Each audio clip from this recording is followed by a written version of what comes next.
Hi, welcome out to the Unscheduled podcast. I'm your host, Zach, along with my co host, That's me, Javi. and we're here today with another episode. Bet you didn't see that coming. Yeah, you probably clicked on this episode and you're expecting a TikTok compilation, probably. Uh, That's what no, we should yeah, do.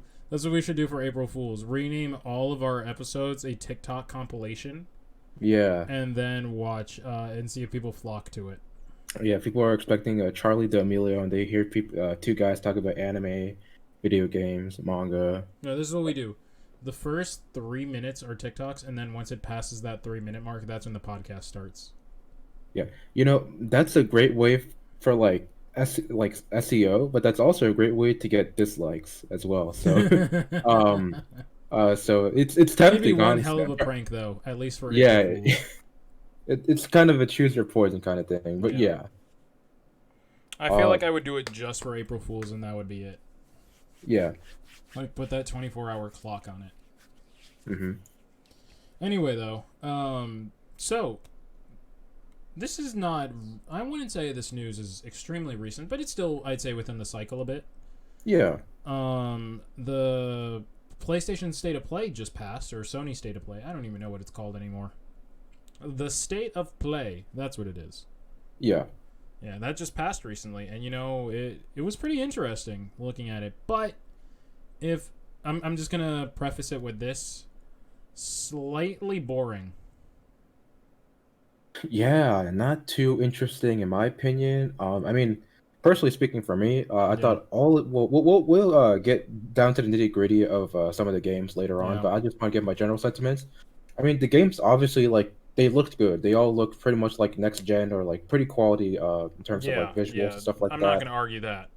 Yeah, they all looked good at least. Mm-hmm. A lot of them seem to have some pretty interesting concepts.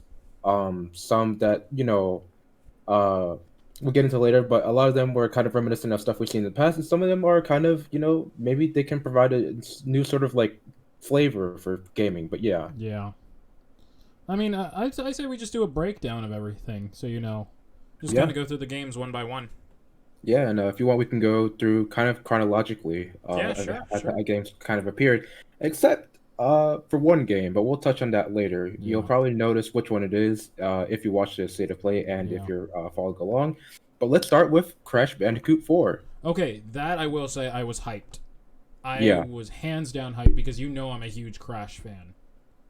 Yes, absolutely. And I this love. isn't like the weird. I don't even know how the Crashes are labeled anymore, because they have like a weird spin-off series and stuff too. But this Crash is Crash 4, so this is picking up right where 3 left off from the original series, which is what I Yeah, find awesome. I was doing some research for this, and I found out that the original Crash Warped, the game that they mentioned in the trailer, that came out the year we were born. That Really? that came out in 1998. Crash Um, 3.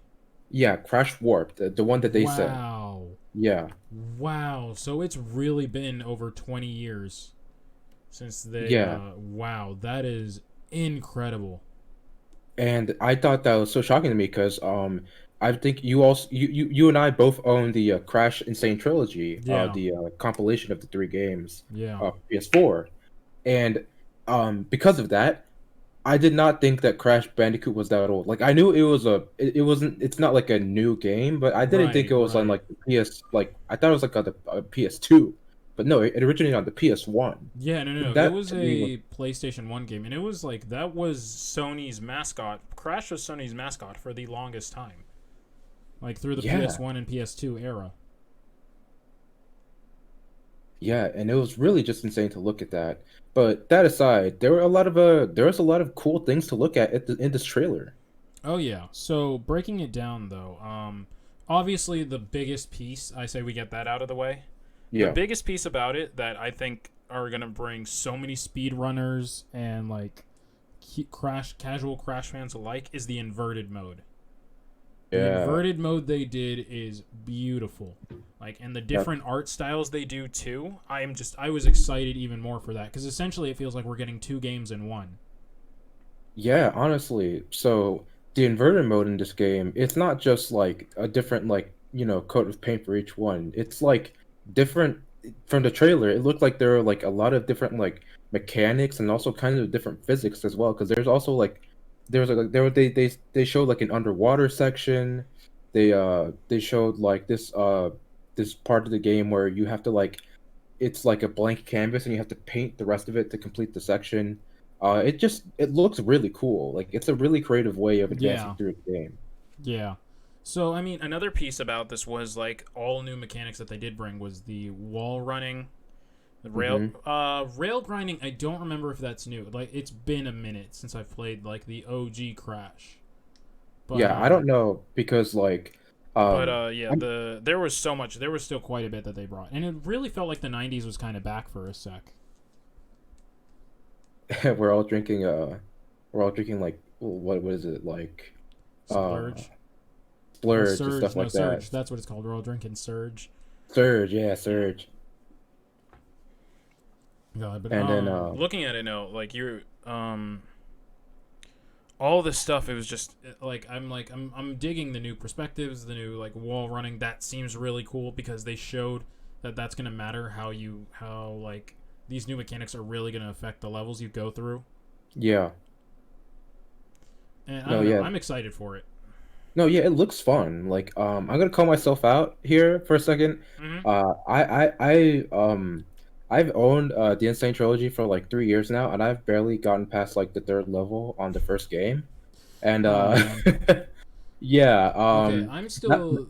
No, I feel you though. I'm still stuck on the first game. Like there is just yeah, one section that is kicking my ass, and I'm like, yeah, I remember doing this when I was way younger and actually played the original Crash, and now I can't get past this at all. yeah. I mean, like that's kind of like that's the thing with like crashes. It's like very like it's very precise movements and based on your perspective, and it just messes with you. It's there are a lot of like frame perfect like jumps. I feel like in Yeah, this there game. really are. There It's is a crazy. lot. Yeah, and people weren't entirely happy about that either because of like how frame perfect you have to be, and then they changed some of the frames too for Yeah, the new I guess remake it's because kind of it's like not a a remake. reboot. It's more just a remake. Yeah, Yeah, but yeah, people were not happy about that, and but I mean, like to me, it was just like that's part of the challenge. So you hmm, just gotta take it. I will yeah, say this though, it's really nice that they allow you to just play as Coco from the very beginning. Because I know some people prefer playing as Coco, but originally how it works is that you had to play. I believe you had to beat an area, and then you hmm, could play as Coco through it. yeah. That to me is like kind of is a good incentive, I guess, because like that kind of mechanic in which you have to beat like a game in order to play as a character kind of like leaves a bad taste in my mouth, honestly. So I'm glad that Yeah. they went with that decision for this game, to allow you to play as Coco from the very beginning. I think that's very nice. And yeah, I mean, apart from that, they also let you play as Dingo Dial in this game, which looks very Right, which fun. is a huge fan favorite classic. Yeah, so The I don't know. I don't think I've been introduced to Dingo Dial. What's your Dingo experience Dial with is that definitely character? from the very first game, Okay. and I believe he was a very popular boss. Mm, From what I remember, it's like it's been a while since I played the original Crash. hmm. Um, but yeah, he was one of the most he's one of the more popular bosses from the original game, and he's even been in like the spin-offs and stuff. Yeah. Um, I don't know entirely how to put him because I almost want to put him like an equivalent of Bowser, but he's really not. He's just kind Mm. of his own thing. He just gained his like cult following and then just continued to appear throughout the games. So now that you can play as him, it's actually really cool. No, yeah, yeah. I mean, it looks fun. You like, I don't know if this is correct or not, but the being able to like suck in objects and like shoot stuff kind of reminds me of K. Rule in a way. Yeah, yeah, it Uh, does. It does. so yeah, but that looks fun, and Yeah. that game will be releasing this year, October 2nd, and for the PS4. Yeah, So that actually surprised me that it was coming so soon. yeah, honestly, I wouldn't have blamed them if they made it a PS5 like kind of launch Yeah, title. I honestly And- that's what I thought it was going to be. I was like, okay, Crash 4 PS5 launch title. That makes sense yeah, I because, mean like. Crash is a PlayStation staple. Yeah, exactly. So like honestly for me, I actually like don't get me wrong, I'm Mhm. glad it's coming earlier to the PS4 so people Yeah, can of play it. course. But honestly, I think it, it's a little bit. I think they fumbled the bag a little bit. I think they should have probably released it along with the PS5, to be honest. Yeah, But again, no complaints. We get to play yeah, the game earlier than the PS5 launch, yeah. so I'm happy with that. I'm personally wondering, just personally myself, if they had planned to release this earlier, like Hmm. sometime this year, Yeah, and then COVID hit. You know, that's entirely possible. because by You the know. looks of the game, it looks like they had this pretty ready to go for the most part. Yeah. Because in terms of making a game, 3 months is okay, but it's not anything massive as far as I know. Hmm. So, and that's about as long as I'd say. No, we've been a little bit longer in COVID.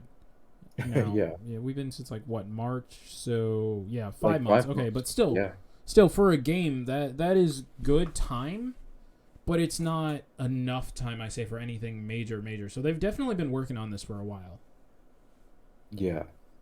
Absolutely. So I would say they're probably like I would definitely had believed, had the world not been in the state it was in, we would have seen this game maybe in like April or June. That's a pretty fair assessment, I'd say. Yeah. But we don't know what goes on behind the scenes. These are only assumptions. Absolutely. And actually, that's funny because there's a game that kind of touches upon that. But before that, I guess we can move on to Hitman VR. Yeah, I mean, okay, so that was the next game that was announced. I'm a huge Hitman fan, Yeah. but I both love and hate the series a lot. At least the new series. Mm. Because there is so much of that series that you have to pay to play when you're already spending $60 just to get the base of the game. Yeah, that sucks, honestly. Yeah. That's why Um, I've never bought a single Hitman game out of the new ones for full mhm. price. Yeah. I've never bought it full price. I've only bought it when it's on sale. And I think I bought my last Hitman 2. It was $20, I want to say. Oh wow. Yeah, I did not pay $60 for that game. Yeah. But with this trailer, I mean, it was like, I mean, I don't know, like, what are your thoughts on it? Because for me personally, it very much to me personally, it spoke to me as if like it's catering to people that are already familiar with the series. It's not trying to Yes, sell very much itself so. like it's not trying to sell itself to new fans. If you like No. Hitman, you'll probably like the idea of like playing from the perspective of Agent 47 in VR, first person, and I mean, it looks good, honestly. Yeah, Like, no. yeah, Agreed. yeah. So, Um yeah. oh, so okay, yeah. Definitely like you said, this is not catering to new fans. This is not trying to bring in new people. At least not in the traditional way. No. Because it's Hitman 3, so I don't know if you heard that. You're good. Um it's Hitman 3. So this is definitely like the latest in the line of Hitman games. The jump in point for Hitman was when they rebooted the series at Hitman, because this series has been around a lot longer than you think. It's been around for like since early 2000s. Well, yeah, which is insane, Yeah. honestly. It doesn't feel that old. But anyway, my point is, um, they definitely wanted to give Hitman fans, I guess, more, especially because, like, in all honesty, they don't take long to produce these games, but they don't give us a lot either, unless like we have online or pay for like the expansions and stuff, which is really, again, in my opinion, kind of dumb. Yeah. But that aside, it's a good trailer, I guess, Yeah. just to like showcase the VR, the VR hmm capability, I guess. I think the other But, thing was more of like it also helped to promote Hitman 3, because I'm not sure mhm. how many people were actually expecting Hitman 3. Yeah, that's true as well. Because I mean, I could totally be wrong. Maybe there was some announcement or confirmation, but as far as I know, there was nothing about Hitman 3 before that. Yeah, which is really funny. I mean, like, it's an interesting way to like showcase the fact that this game's actually coming out with a sort of idea that like, oh, but it's VR. Like, there's gonna be VR with it, so you know. Yeah, I don't know. It's I think that's where they were trying to entice new people to get into the series. Of like, hey, it's VR capable. Why don't you hop in and play in VR? And for me, I'm just like, It's cool. It seems cool, but VR in itself, I have a little bit of like quarrels with. Yeah. So I'm just No. like, No, yeah. I don't know if it's just maybe. me, but like VR is not as big of a selling point that I think a lot of people realize, a lot of companies realize or think it Yeah. is. I mean, it is fun, but like, how many people realistically actually have VR and use it regularly to like play games? Not only Like, that, it's just like to me, the price of VR is not worth the payout. yeah, like it's essentially like getting an entirely new system in a way. Yeah, yeah, it So really is. Some of them essentially are, and you don't even yeah, get a game with it, which really sucks. yeah, which is crazy. I think But the best, just going on a small tangent here, the mhm. best in VR, in my opinion, is probably rhythm games. Because, rhythm games adapt pretty well to whatever medium they're in. Yeah, rhythm games. I'm pretty sure like if we ever find ourselves in like a Planet of the Apes situation, like rhythm games are probably gonna be like the one thing to like survive, and like the apes are gonna like sort of like monopolize because like that rhythm games will never die. Like Oh, no, that's like a very much so they will like not die. like like you could do a rhythm game for like probably like Solid Snake or something. Like they already did it for like Star Wars. Why not do it for like Harry Potter or something? Yeah. Like it's just I don't know. But Yeah. that's beside the point. Yeah, that's a whole nother thing. But, like, I don't know. Like, it's, again, it seems cool, but I don't know how restrictive it's actually going to be or how much strategy it's going to change. So it seems more of a gimmick than anything to me. So I don't know. That's kind of my thoughts on that. So we'll leave Hitman VR behind and we'll move on to Braid, the anniversary edition. Now this I was excited for. I will Hmm. say that because Braid is one of like the most challenging modern platformers there currently are. Wow. Like that from because like again I love platformers. I'm a bit of a sucker for retro games. Hmm. Braid has an interesting story mechanic to it, as well as like it's just the game mechanics itself with Braid are very cool. So to see them get an updated version and then on top of that more levels to work through, I personally have no complaints about it. Yeah, so I'll actually talk a little bit about the trailer. So first I didn't know it was Braid because the intro, I don't know if it has to do with the story. You've I'm assuming you've played Braid, right? I've played Um some of it. I've never actually owned okay. it, so that's the interesting part for me. Okay. So, I mean, I don't know if it's because of the story or the themes of the game, but the intro, I had no idea it was going to be Braid based off of that. So, I mean, for me, I looked at that because it was like photorealistic like renderings of like these Yeah, different objects, and then Braid is like this like watercolor based backgrounds and environment and hand yeah, painted like characters and stuff like that. So I thought that was interesting. But they did the side by side with the original. This is a basically a remaster, I guess you could say.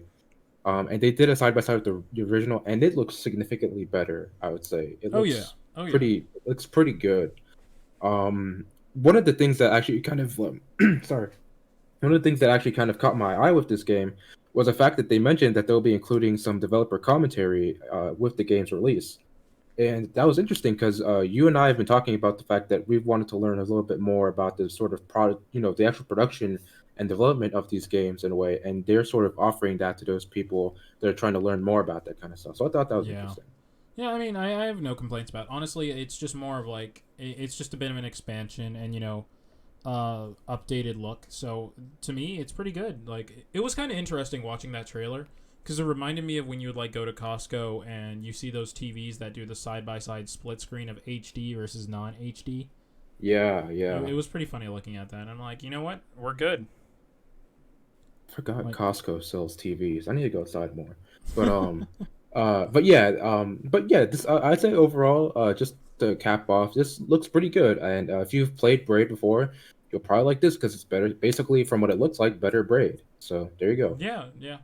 I mean, I don't know how much of the Braid community will respond to this, but definitely, I would say this will also be a good way to get people to try out the game and be introduced to it.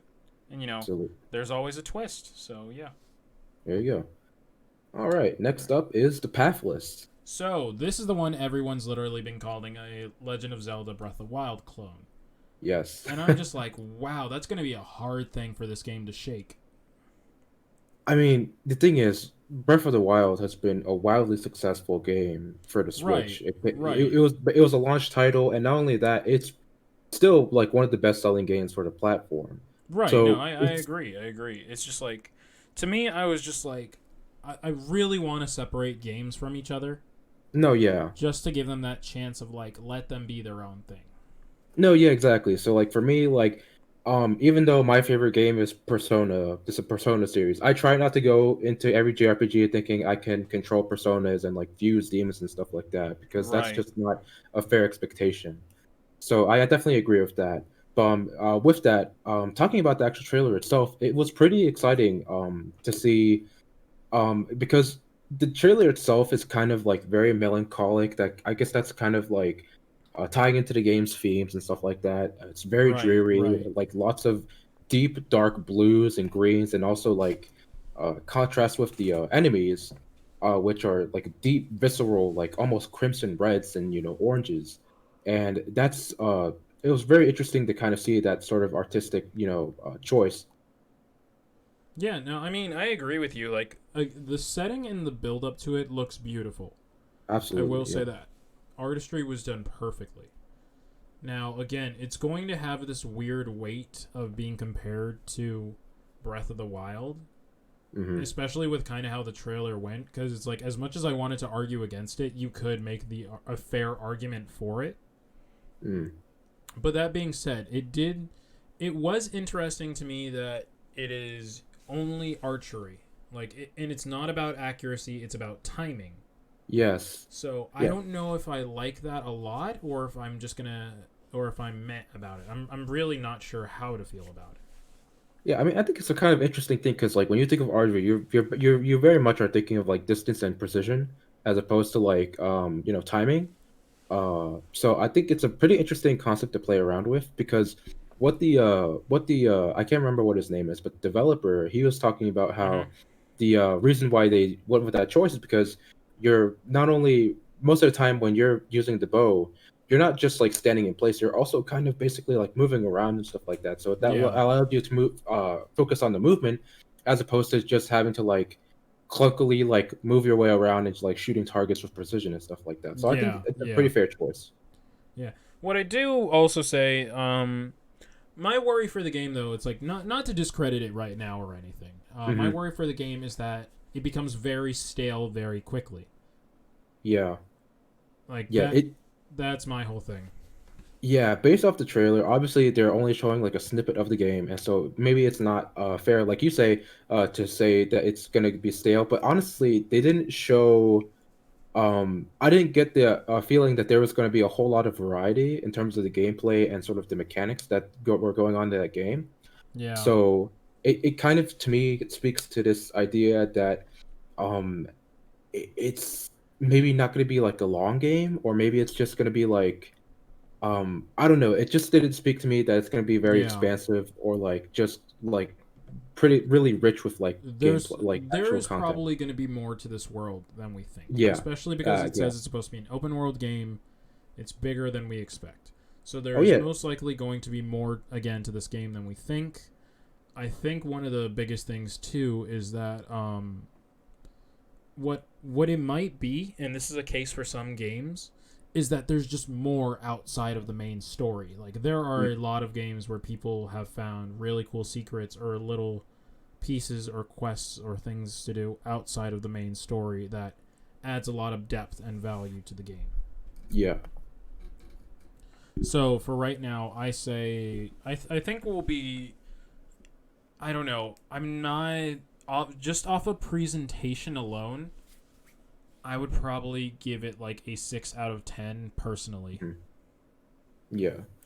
Um, I mean, yeah, I'd say it looks fine. It Yeah. doesn't really like kind of like, pique my interest too much, but it does look like something that is like pretty easy to get into, but we'll see with Right. that. Right. No, Um, and I get that. It's like my other thing that I'd probably say is that and again, not to discredit it or anything, it's just kind of my thoughts. Hmm. it kind of feels like a filler for launch titles for the PS5. Yeah, I get that feeling sometimes with games that like come with launch, like with the launch of a system. It's like almost like a game made for the purpose of like, hey, like this game's coming out with the launch, you should get it, or like, hey, we have a pretty expansive lineup coming out with this system, so we're not like lagging behind or something like that. Yeah, I don't know. For me, it's like also I almost felt the same energy I did with Knack back in the day when like the Mm. PS4 was first coming out. If anyone Yeah, remembers Knack. Knack definitely to me almost felt like a showcase for like what the system was as opposed to a game. Yeah, I'm not comparing the Um, quality of the games because that game no, yeah, was yeah, yeah. oof. No, I'm just saying it felt more of like hey, we have to meet a certain threshold of games. How many games can we get out? Oh, okay, we'll approve this one, even if it doesn't feel like the highest of quality. We just need to have X number of games ready. Yeah. So that's kind of just how it is. But I digress. Like I'm gonna give it hope. It's not a day one buy for me for sure. No, yeah. Um, I will let it try to find its footing, and I'm not gonna knock it right now. I want to definitely see what comes from it. So with that being said, we'll move on to Splunky 2. I gotta be honest. As cool as this game looks, Mm-hmm. I was not interested, only because probably I didn't get into Splunky at the very beginning. Yeah, I mean, like personally for me, I'm actually more interested in Splunky than let's say something like a Braid.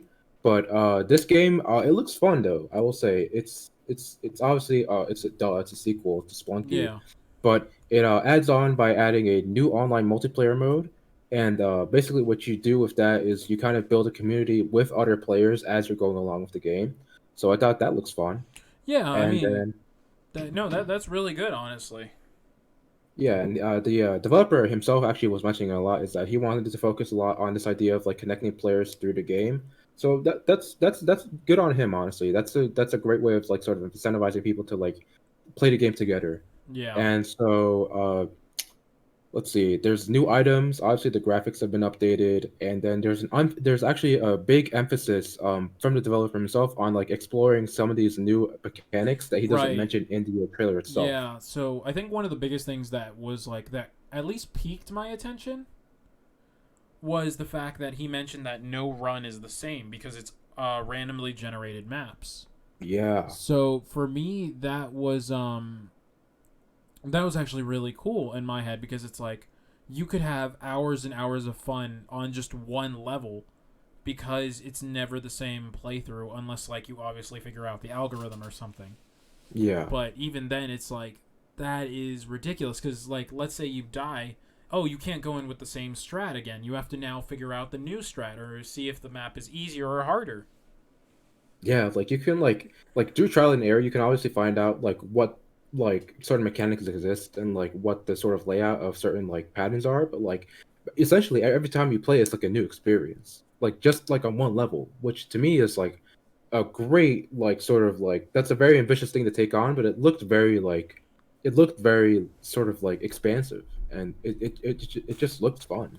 Yeah, I definitely will say the Splunky community, as the creator said, is going to be hyped and excited for this. So for me, there is nothing I can say that like I like there is nothing I can really say that the trailer didn't already give. Hmm. Especially because I'm not a huge Splunky fan. Like I didn't even know Splunky was a thing until that trailer dropped. So Really? yeah, I'll be honest. Like I don't know why I didn't know about it, but I didn't know. So I say for any previous fan though, they probably could dig more into this trailer and find out more comparing it to the older game.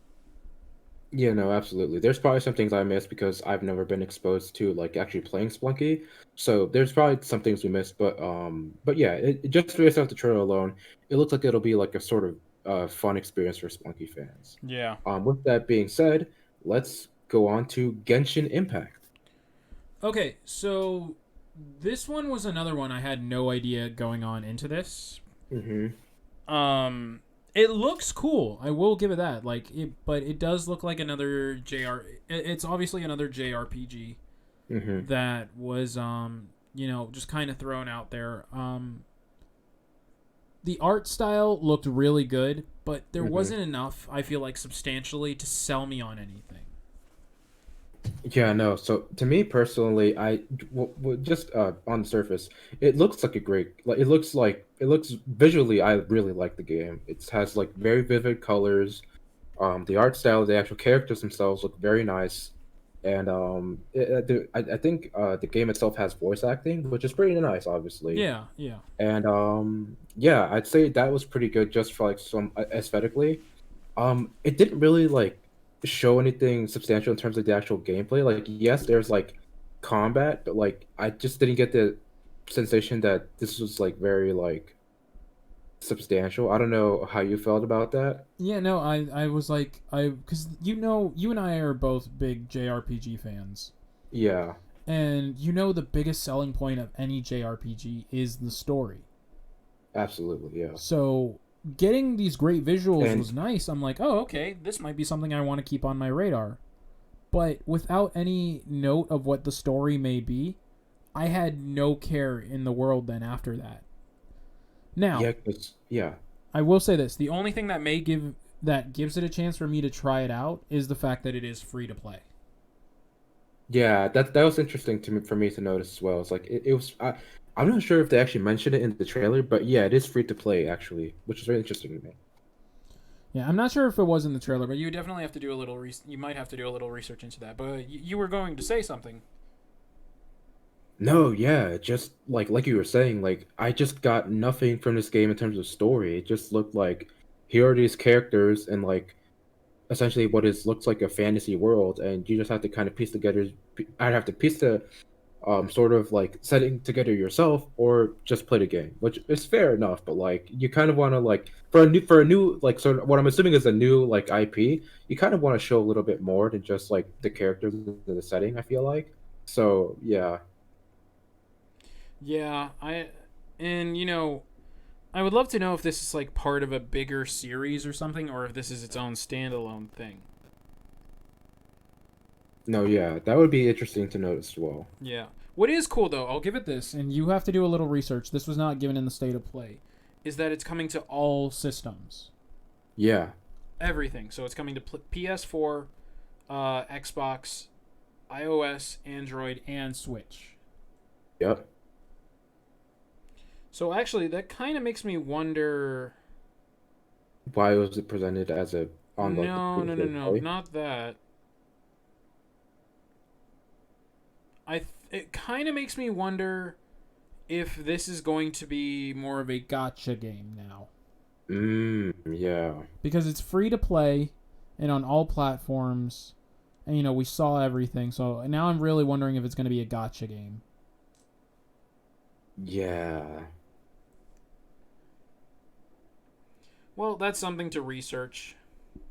Yeah. We'll find out more about that as the game comes out. Yeah, I don't know. It it's a game for me right now. That's about it. Yeah, that essentially is what it is. It's a game, basically. It's my sentiment.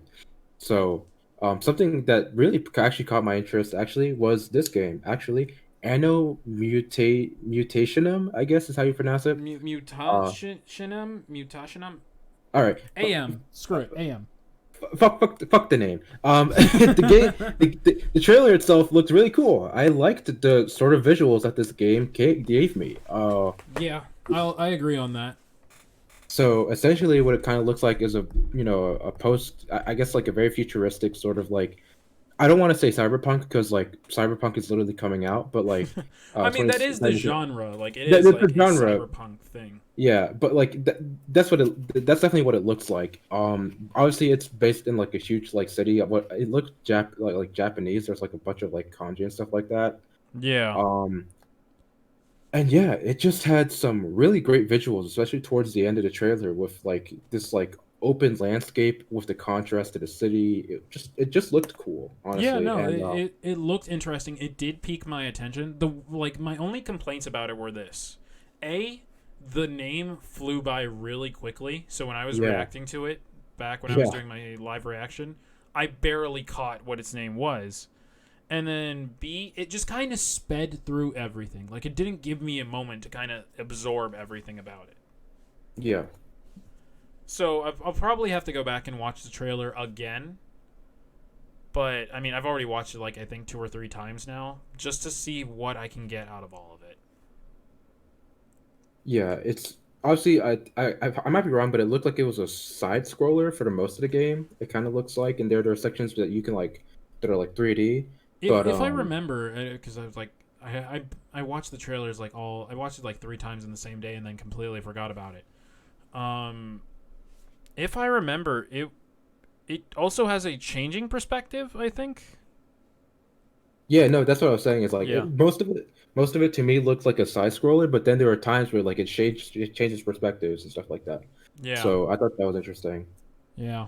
I don't know. Like, I want to say I'm excited for it, but without any solid date or time frame, like all obviously it says autumn 2020, but that can go Mhm. all the way to like late November.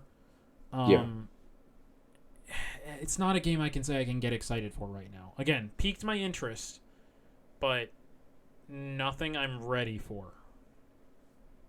nothing really substantial in terms Yeah. of like Yeah. announcement or like that. All right. So Now on to the next one. This is when people kind of lost their minds when the PS5 got announced. yeah. In a weird way. It's a very cutesy looking game. Hmm. And that would be Bug Snacks. Yeah. Like, all right, I'll say this right now. Mm-hmm. I kind of don't like the character design. I'm gonna be completely honest. Really? I mean, it's cute, but Yeah. it's very cute to look at. It reminds me a lot of the of like puppets and like Muppets and stuff like that. But I don't know. It just it's kind of annoying to look at, honestly. Just for me personally, it's not pleasing to look at. But um.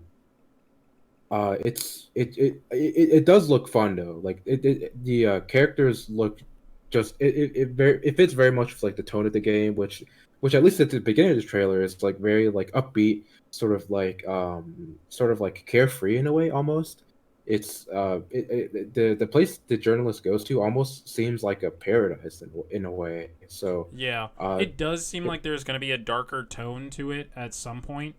yeah, based off the end of the trailer where you see like a huge creature like fly over. Yeah, huge So flying pizza thing.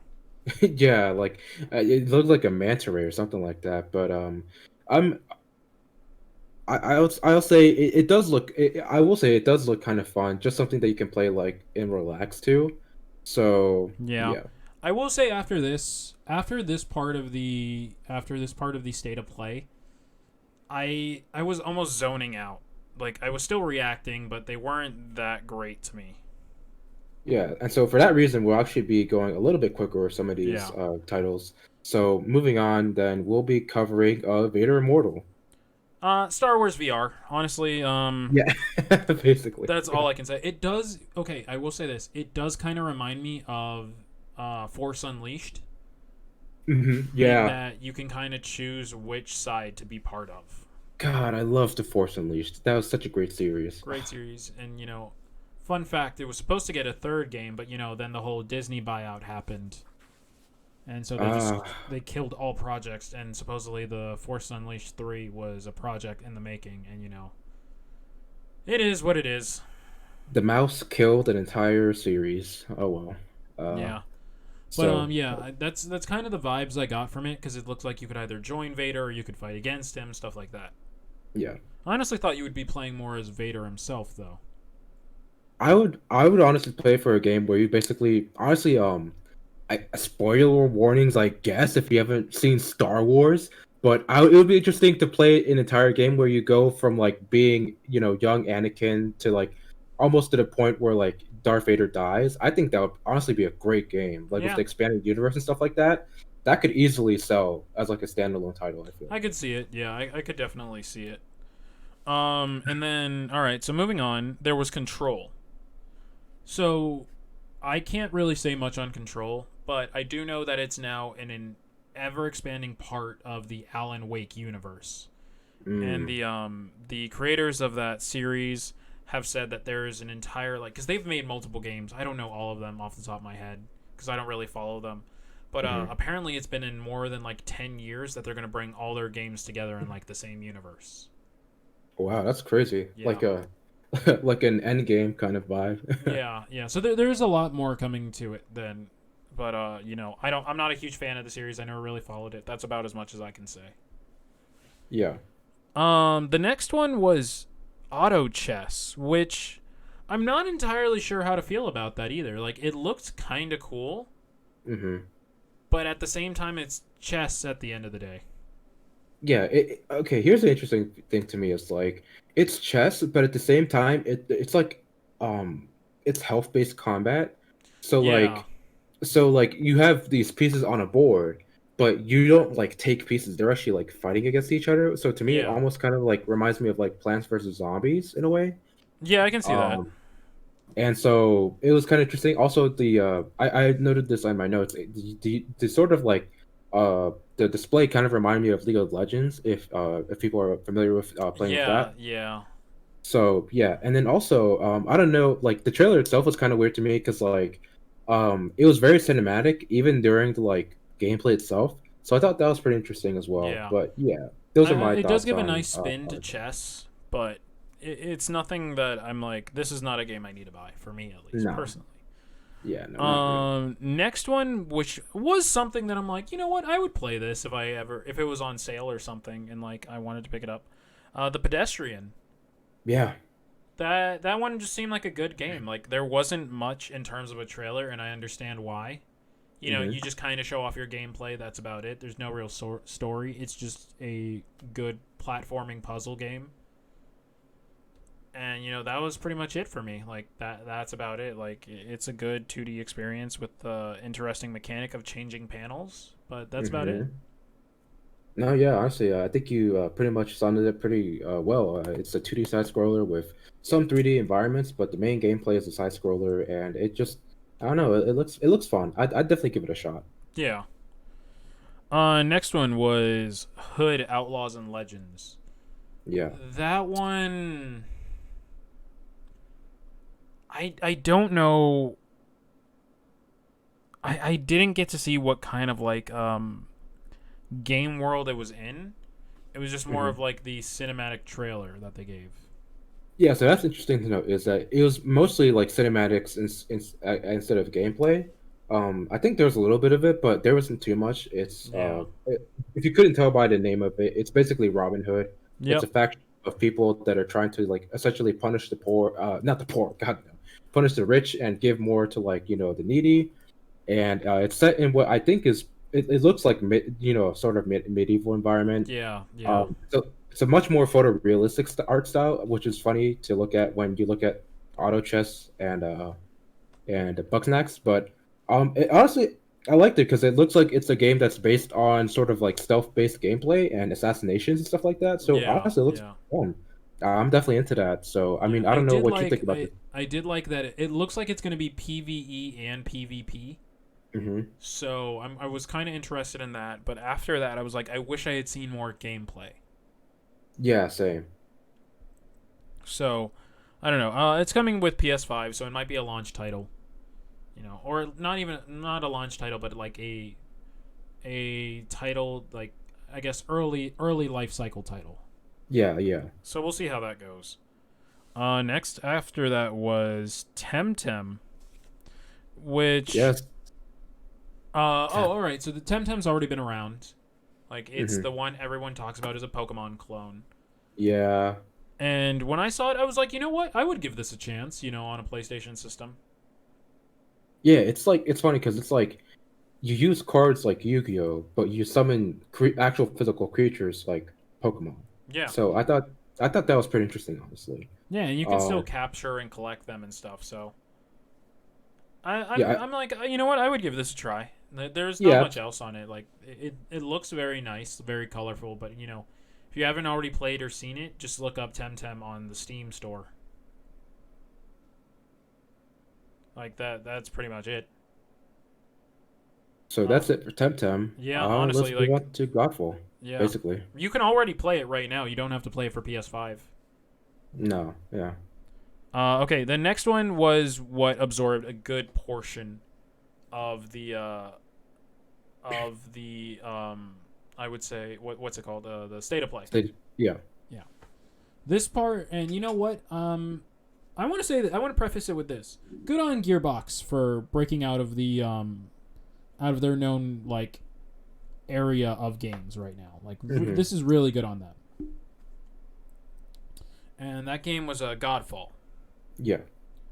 Like Godfall to me was just very visually appealing, and the fact that the gameplay we saw was only off of a dev kit gives me more hope to know what we will see once it's in the final product.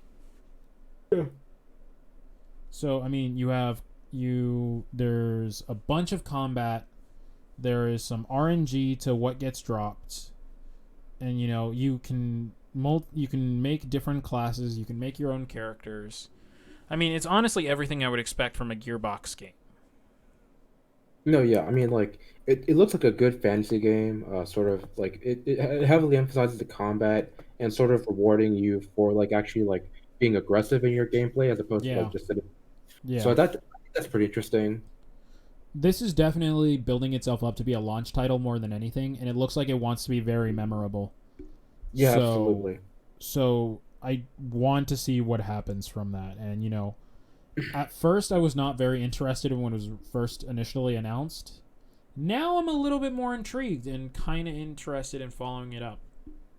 Yeah, absolutely. Yeah, because I thought it was going to be like a Smite clone or something when it first got announced, but now I'm just like, hold on a minute, might give this a shot. Yeah, absolutely. Yeah, Yeah, it definitely looks like something that's worth like sort of giving a try. yeah. Quick little side note. I absolutely lost my mind when he said you could throw the shield because Oh like yeah, no.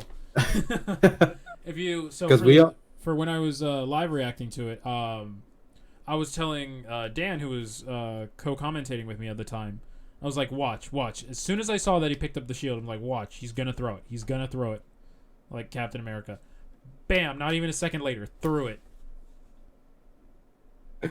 yeah, it was just so funny to notice that. And like and to the credit actually, you can do more with the shield than just throw it. Right, Uh, right. you can actually like use it to intimidate your opponents. You can use it to like gain distance and stuff like that. So I mean, it's not just it's throwing a shield, but I just thought that was funny. Oh no, I loved it. It's the little things sometimes. Absolutely. Yeah, But yeah, that game's coming out actually holiday 2020 alongside the yeah, PS5. So we'll yeah. be So seeing what's definitely a happening. launch title. Yeah, Yeah. that's all right. But Oh, you all guys may have right. noticed there's one game we didn't cover, and Yeah. I don't even know really where to begin, so I'll say this. At first, when I saw it, I was super excited and wanted it to be a great game. I Yes. was definitely going to pick it up when it dropped. Yeah, yeah. So actually, before we talk about the main substance of this game, can we talk about the trailer just for a little bit, just to like kind of All set right, up this? so in case you don't know, or you didn't check out the state of play, or you haven't heard any of the news, we're talking about Aeon Must Die. Yeah. That trailer was one of the most hyped trailers, I would say, during the state of play. Absolutely. The music, the sort of pacing, the characters themselves. I noted I put this in my notes. Everything almost, you know, everything was almost just so lively and sort of energetic, and it was just it really, pumped me up for this game. It was Yeah, really interesting. The character designs was really great to look at as well. It was pretty interesting to see these like sort of I like almost like stone sculpture creatures, I guess you could call them. yeah. And like this trailer just really got me excited. Yeah, for an indie game, it was just something out of the park in my head. And the Yeah, teasing to the story and everything that was going around it, that was really cool. But, yeah, I think that's enough massive gushing but, about the trailer. Yeah, yeah. Then we got the news of what was happening behind the scenes. yeah. So, do you want to take the lead on what actually was happening with this Yeah, game, sure. or So, yeah, so to give a quick background, Aeon Must Die went through a massive crunch during like its last couple months of development. Yeah. Do And you for want to those who explain are what crunch is actually to our yeah, for viewers? those who are unsure what crunch is, crunch is when employers, mostly in the game industry, will force all their employees to work overtime. Uh, they will work overtime, meet unrealistic standards, and throw everything into a game at once in as little time as possible. And many times they go either with no overtime payment or even don't even get paid. And then the many of the workers on that do not get um, any recognition on the game whatsoever. Oops, sorry. You're fine. So there is like a lot, and it has been a massive industry problem. Like you may have heard when Riot Games was having this issue, along with many other problems.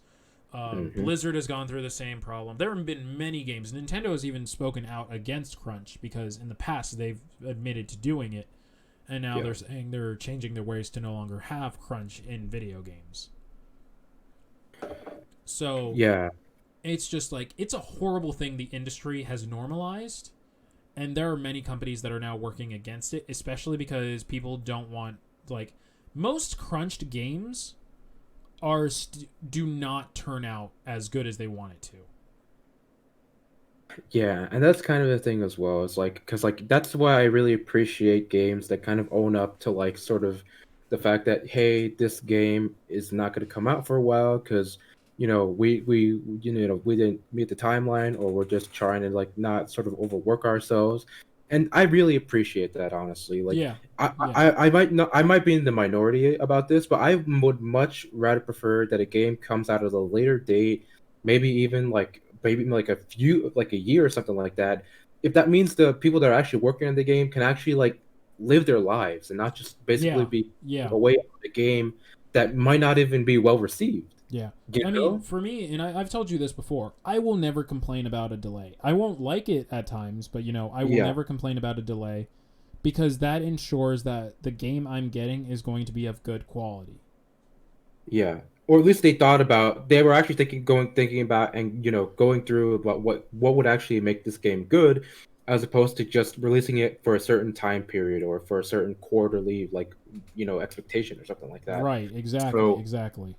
I would much rather these employees actually be able to work on something with joy as well.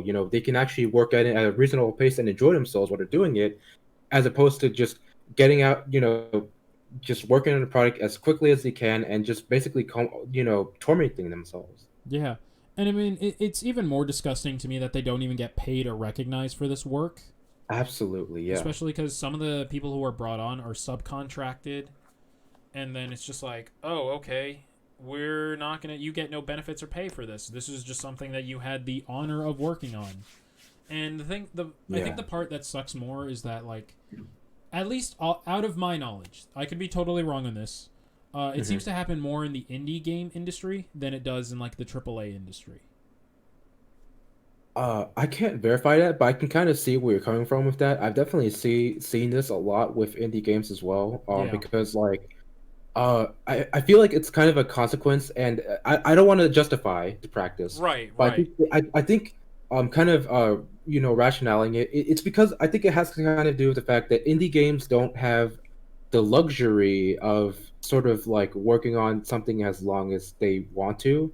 They're definitely trying to like get something within a certain time frame as quickly as they can, to a reasonable extent.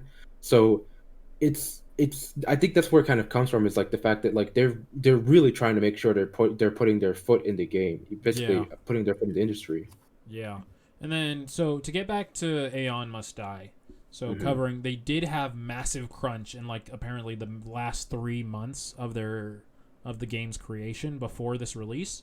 Yeah. And to give Sony a little bit of leeway, they had no idea about any of this crunch or anything going on within the company before they got the trailer and it was released. This was literally something that appeared right after the state of play.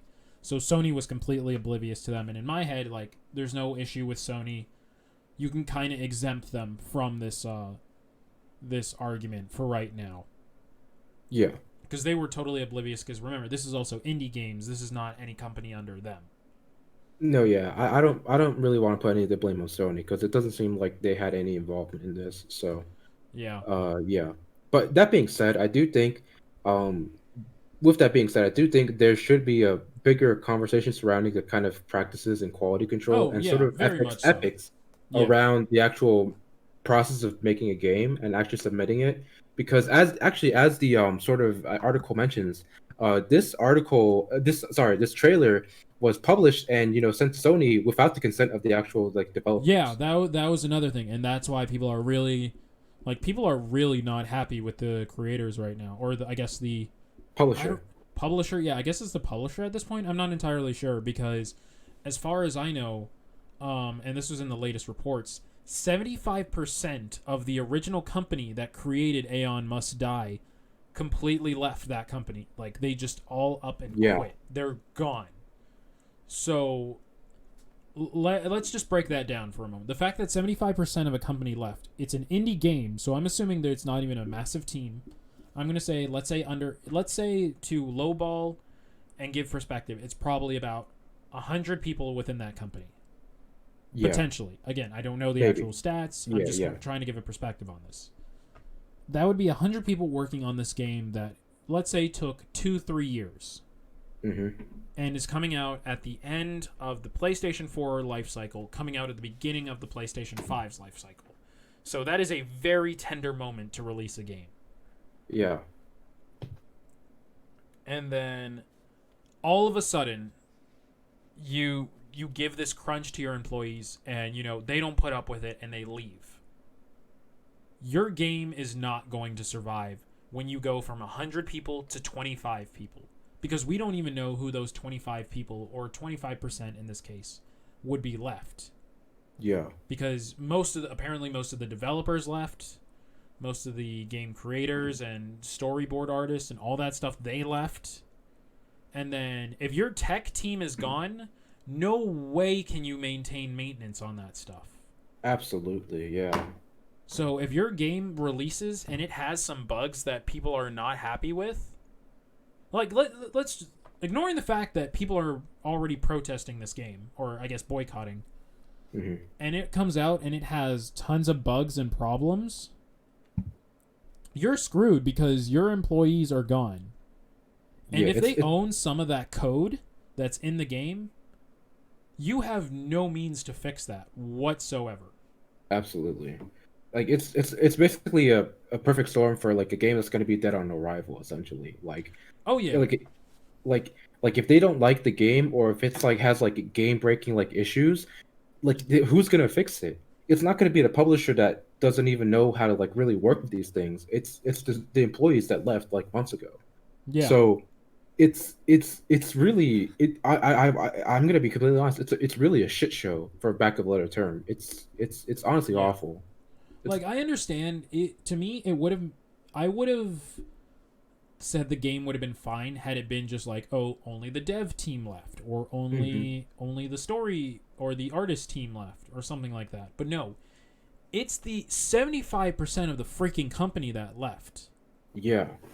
So, or I think 75% of the creation team, something like that, along those lines. I'd have to double check, but the Mhm. fact that 75% of anything left is just asking for this game to fail at this point. And it's like, people are already not going to buy this game, and the people that will buy it are probably not going to be happy with it once they find bugs and it needs updates and stuff. Which will probably never come based on what the previous developers have stated.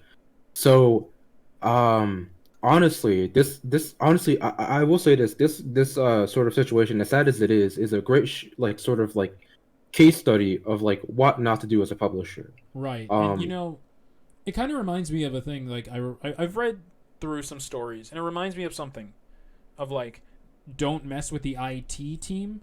yeah, yeah.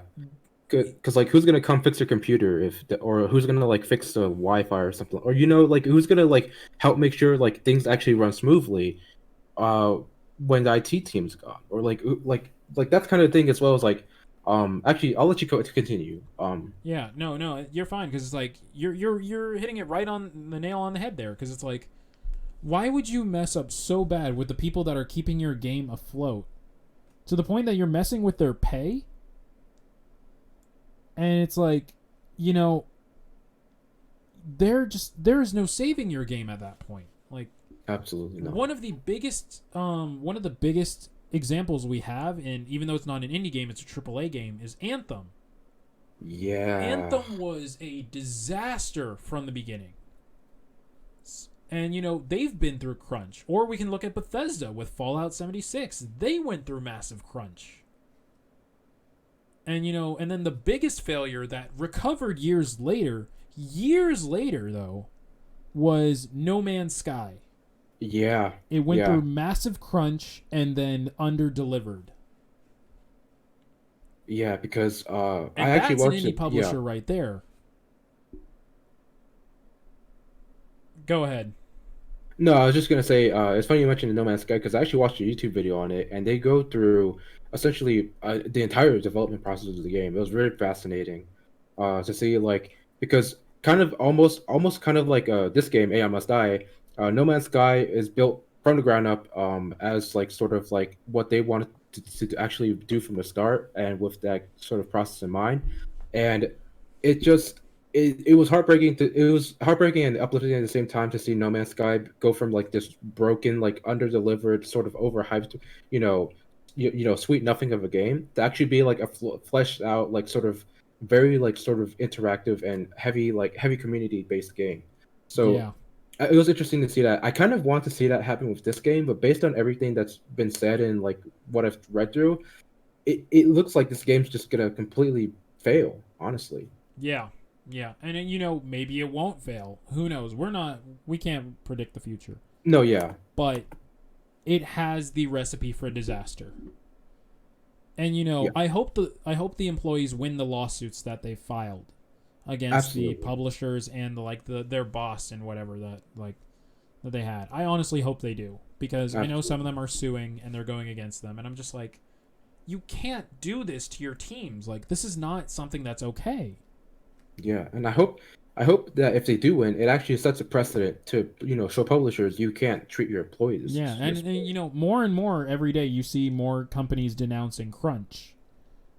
So that's at least happening within the video game industry. Yeah, absolutely. But, you know, crunch happens in a bunch of industries, especially in entertainment.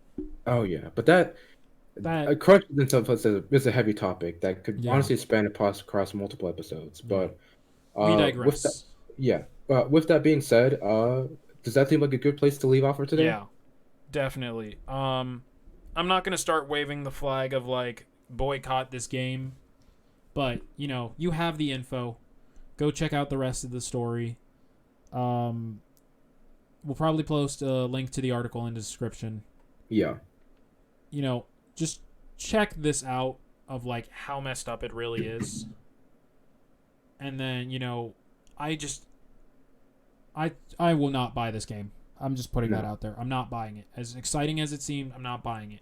Absolutely. It could be the best indie game of this decade, and I still wouldn't buy it. Nope. Yeah. All right. Thank you guys so much for listening, though. You know, talk about what you liked about the State of Play down in the comments below, and you know, make sure to give us a like and share with your friends. So absolutely. Yeah, that's been today's episode. When we'll be back? Who knows? You know, it's unscheduled. So have a good one, everyone. Take it easy, and bye. See ya.